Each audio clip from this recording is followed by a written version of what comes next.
નમસ્તે વિદ્યાર્થી મિત્રો, ધોરણ 10 સામાજિક વિજ્ઞાન ચેપ્ટર નંબર આપણું જે 9મું ચાલુ છે, આજે એનું આપણે બીજું લેક્ચર જોઈ રહ્યા છીએ.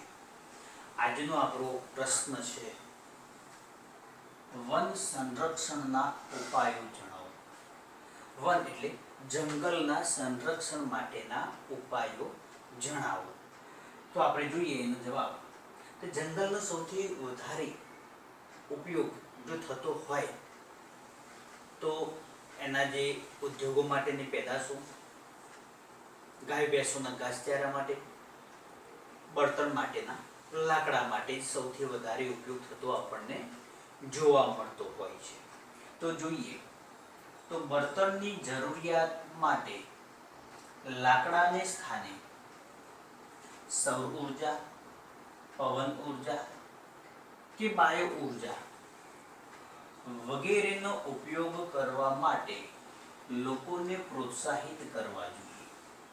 એટલે કે જે બળતણ માટેનું જે લાકડું વપરાય છે ગામડાઓની અંદર સૌથી વધારે, તો બળતણની જરૂરિયાત માટે લાકડાને સ્થાને તો લાકડાની જગ્યાએ સૌર ઉર્જા એટલે કે સોલાર કુકરની, પાણી ગરમ કરવા માટે સોલાર વોટર હીટરની, અને વીજળી માટે શક્ય હોય હાલના સમયની અંદર તો સોલાર પ્લેટો પેનલ લગાવી અને એનો ઉપયોગ આપણે કરી શકતા હોઈએ. તો સૌર ઉર્જા, પવન ઉર્જા અને બાયો ઉર્જાનો ઉપયોગ કરવા માટે લોકોને પ્રોત્સાહિત કરવા જોઈએ, લોકોને માર્ગદર્શન આપવું જોઈએ.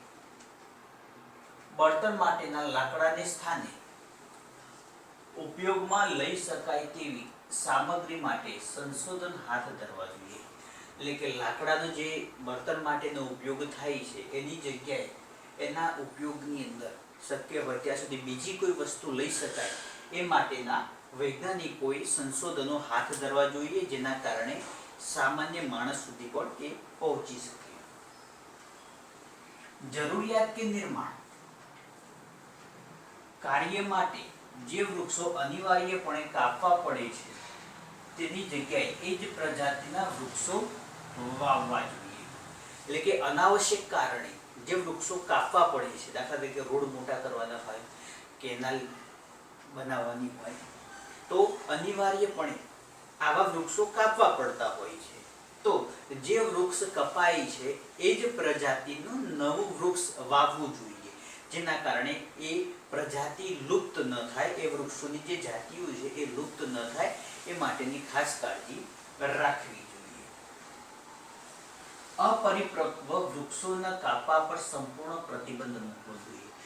જે વૃક્ષ છોડવાઓ છે અપરિપક્વ છે, એક ઝાડ બન્યું નથી, આવા વૃક્ષોને કાપવા ઉપર પ્રતિબંધ મૂકવો જોઈએ, જેના કારણે એનો સારો વિકાસ થાય અને ભવિષ્યમાં વધારે કામ આવે.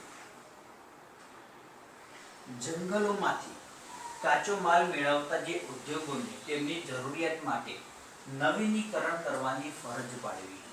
એટલે જંગલોની અંદરથી જે કાગળ બનાવવા માટે જે વૃક્ષો કપાય છે, હોડીઓ બનાવવા માટે જે સુંદરીના વૃક્ષો કપાય છે, જે વૃક્ષો કપાય છે એવો કાચો માલ મેળવતા જે ઉદ્યોગો છે એમને ફરજિયાત વનીકરણ એટલે કે ફરજિયાત વૃક્ષો વાવવા એ પ્રકારની સરકારે ફરજ પાડવી જોઈએ, જેના કારણે વૃક્ષોનું સંરક્ષણ જળવાઈ રહેતું આપણને જોવા મળે છે.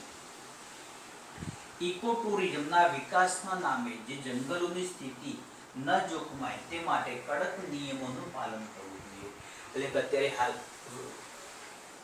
જંગલોની અંદર જે લોકો ફરવા માટે, સહેલાણીઓ માટે જે વિકાસોના નામ ઉપર જે જંગલોની કાપણી કરવામાં આવે છે, જે ઉદ્યોગોના નામે જે જંગલોનો નાશ કરવામાં આવે છે, એમાં જંગલોની સ્થિતિ બગડી ન જાય એ માટે તેના કડક નિયમોનું પાલન કરાવવું જરૂરી છે.